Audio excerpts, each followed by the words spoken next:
कुश्ती के मैदान में अच्छे सूरमाओं को धूल चटाने वाली विनेश फोगाट ने अपना नया रास्ता तैयार कर लिया है। वो अब राजनीतिक अखाड़े में दांव पेच खेलते हुए नजर आएंगी।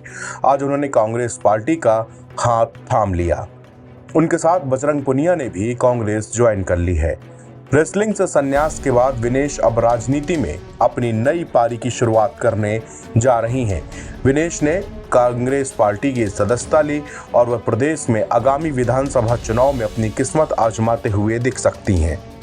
ऐसे में विनेश की कुछ खास उपलब्धियों के बारे में यहाँ पर हम जिक्र करेंगे, जिसको बहुत कम लोगों को उसकी जानकारी है।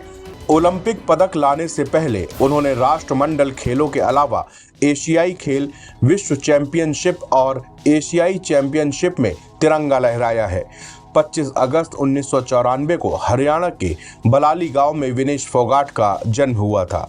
विनेश का जन्म भारत के सबसे प्रसिद्ध कुश्ती परिवार में हुआ। विनेश के ताऊ महावीर फोगाट ने फोगाट बहनों को बहुत कम उम्र से ही इस खेल से परिचय करा दिया था। विनेश ने भी अपनी चचेरी बहनों गीता फोगाट और बबीता फोगाट के नक्शे कदम पर चल पड़ी।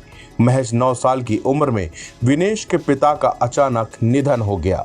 विनेश के ताऊजी ने अपने बेटियों के साथ विनेश को भी कुश्ती सिखानी शुरू कर दी। लड़कियों को पहलवानी सिखाने पर फोगाट परिवार को समाज में ताने दिए जाते थे, लेकिन फोगाट परिवार ने कभी पीछे मुड़कर नहीं देखा। विनेश फोगाट ने रेसलिंग की दुनिया में कई बड़ी उपलब्धियां हासिल की हैं। उन्हीं में से एक है एशियन गेम्स और कॉमनवेल्थ गेम्स में गोल्ड जीतना। इसकी खास बात यह है कि विनेश ने ये दोनों गोल्ड मेडल एक ही साल 2018 में जीते।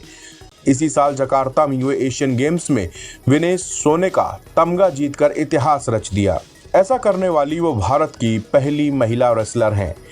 विनेश फोगाट भारत की पहली महिला रेसलर हैं जिन्होंने कॉमनवेल्थ गेम में लगातार 3 गोल्ड मेडल जीतने का कारनामा किया है।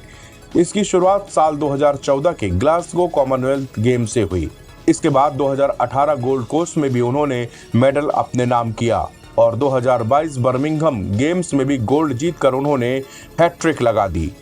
खेल की दुनिया के सबसे प्रतिष्ठित अवार्ड लॉरियस वर्ल्ड स्पोर्ट्स की तरफ से विनेश फोगाट को साल 2019 में नॉमिनेट भी किया गया था। इस अवार्ड के लिए नॉमिनेट होने वाली वह भारत की पहली स्पोर्ट्स पर्सन बनी थी।